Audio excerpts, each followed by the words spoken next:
mula balitaan. Isa, dalawa, tatlo, mula baitaan. Isa, dalawa, tatlo, mula baitaan. Isa, dalawa, tatlo, mula baitaan. Let's welcome contestant number 7.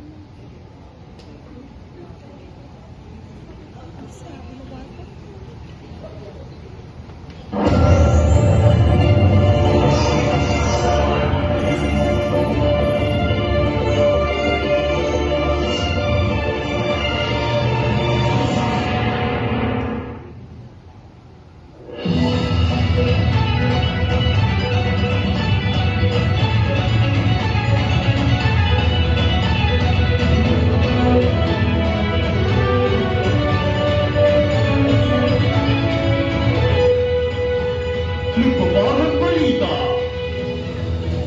BTS, babalik na. DPWH at flood control.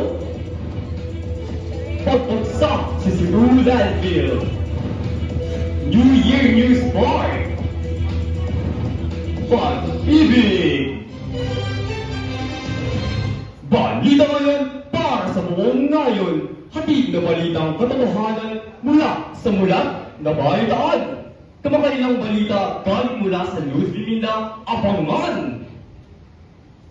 Tatlong dating opisyal ng DPWH na sina Roberto Bernardo, Henry Alcantara, Gerald Opolencia at ang kontratistang si Sally Santos ang kinumpirma ng Department of Justice bilang state witness noong 15 ng Enero na may kaugnayan sa flood control project scandal. Ang apat ay tutulungan ang otoridad sa pagsisiwalat ng anomalya sa naturang proyekto. Sa kanilang pagtestigo, inaasahan ang pagsulong ng kaso. Ngunit patuloy pa rin ang tanong ng publiko, sino pa ba ang posibleng madawit at kailan tuluyan na makakabit ang katarungan? Sa lokal na balita naman, isang trahedya ang naganap sa Cebu City. Para sa balita, tutukan natin ang ulat ni Micaela. Bumagsak ang bahagi ng Binaliw Sanitary Landfill sa Cebu City noong ika-8 araw ng Enero na itinasawi ng 36 na tao. Karamihan sa nasawi ay sanitation workers. Nagdulot ang landslide ng pinsala sa ilang equipment at pansamantalang paghinto sa operasyon ng landfill.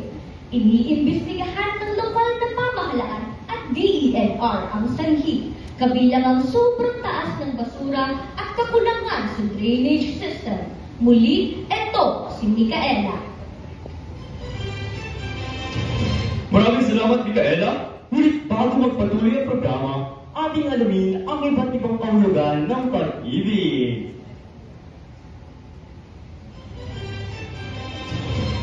Ang bawat malungkot na sandali ay maaaring humantong sa malalim na kawalan ng kapanatagan. Ang pagkakaroon ng kaparehas sa buhay ay hindi maging kahulugan ng maganda.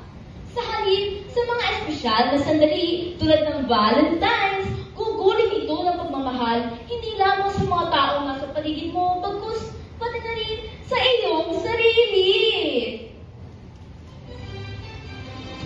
Muli nagbabalik ang aming programa.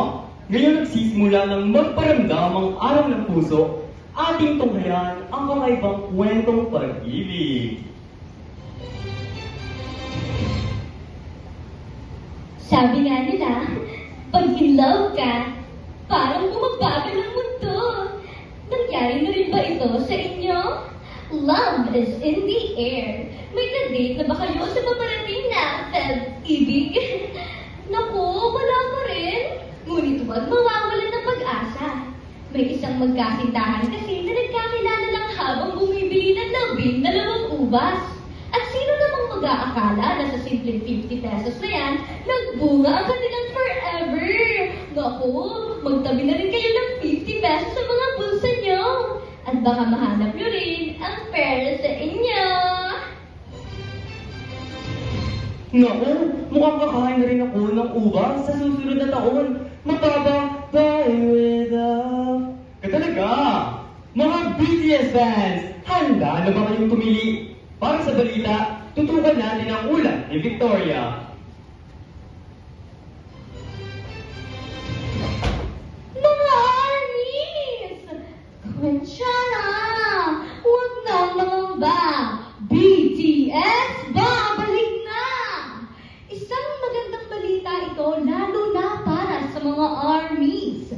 Bangtan, Sonyedan o BTS ay K-pop boy group na taniyag sa kanilang mga hit songs gaya ng Butter at Dynamite ay babalik na. Ayon sa Big Hit Music, ang grupo ay magsasagawa ng 2 gabi na konsyerto sa ika-13 araw ng Marso sa susunod na taon. Ito ang kauna-unahan nilang pagtatanghal matapos ang 1 taon at 6 na buwan na mandatoryong pagseserbisyo sa militar. Ngunit hindi pa dyan natatapos ang mabuting balita dahil lalabasin nila ang kanilang ika-5 studio album na taniyag at bago pa man ang naturang concert. Mapapalight me up like a dynamite sa tuwa. At yan ang para sa balitang showbiz. Cedric, balik sa'yo. Maraming salamat, Victoria.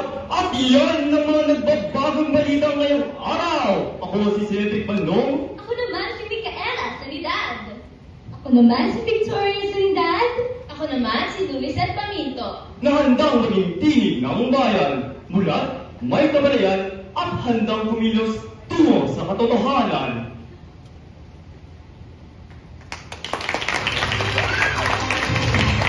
Balitang Mula, may kamalayan. Ito po ang Mula Balitaan.